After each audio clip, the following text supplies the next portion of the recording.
আমাদের রাজ্যে লাস্ট কটা দিন দেখলাম বিভিন্ন ধর্মস্থান আক্রান্ত হয়েছে।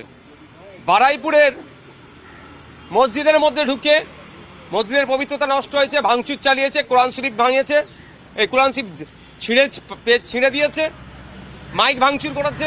সেই বারুইপুরের শীতলা মন্দিরে ঢুকে মূর্তি ভাঙচুর হয়েছে, মূর্তিতে আগুন লাগিয়ে দিয়েছে। চোপড়াতে সরস্বতী ঠাকুরের মূর্তি ভেঙেছে। কিন্তু যাদেরকে গ্রেফতার করেছে দেখলে দেখা যাবে কোনো জায়গায় বিজেপির কর্মী সমর্থক আছে, তো কোনো জায়গায় কিছু মানুষজন আছে যারা সাম্প্রদায়িক এই বিষকে ছড়ানোর চেষ্টা করছে। আমি জোর গলায় বলছি, এটা প্রশাসন সম্পূর্ণরূপে ব্যর্থ বলেই এই কাজগুলো ঘটাতে এরা সক্ষম হচ্ছে।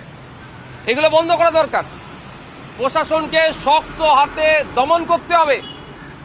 কে করছে না করছে তার রাজনৈতিক পরিচয়ের ঊর্ধ্বে গিয়ে যে বাংলা, এই সম্প্রীতির বাংলাকে বিনষ্ট করার চেষ্টা করছে, ঐক্যের মধ্যে বিভেদ ধরানোর জন্য কখনো মসজিদকে আক্রমণ করছে, কখনো মন্দিরকে আক্রমণ করছে, কখনো কোরআন শরীফের উপরে আক্রমণ হচ্ছে, কখনো দেবদেবীর মূর্তির উপরে আক্রমণ চালাচ্ছে, তাদের বিরুদ্ধে কঠোর ব্যবস্থা নিতে হবে। আর না হলে এই যে বিষের বপন হচ্ছে, এই বিষে কিন্তু আমরাও ক্ষতিগ্রস্ত হব। তাহলে প্রশাসনের সাথে সাথে সাধারণ নাগরিককেও সচেতন থাকতে হবে। এই ধরনের অপকর্ম যারা করছে তাদেরকে গণতান্ত্রিক প্রক্রিয়ায় সমাজচ্যুত করতে হবে। আর বিজেপির চোখে শুধু ওই মূর্তিগুলোই, মন্দির ভাঙা বা দেবদেবীর মূর্তি ভাঙাটাই পড়ছে, আর যেগুলো করছে সেগুলো বলছে না। আর যে ক্ষেত্রে বিজেপি ইনভলভ বা বিজেপির পঞ্চায়েতের মেম্বার গ্রেপ্তার হচ্ছে, সেই নিয়ে চর্চা করছে না। চোপড়াতে সরস্বতী মূর্তি ভাঙার দায়ে গ্রেফতার কি হয়েছে? বিজেপির সদস্য এবং পঞ্চায়েতের সদস্য, সে তার সাথে আরও 2-3 জন, তারা অ্যাক্টিভ বিজেপির কর্মী।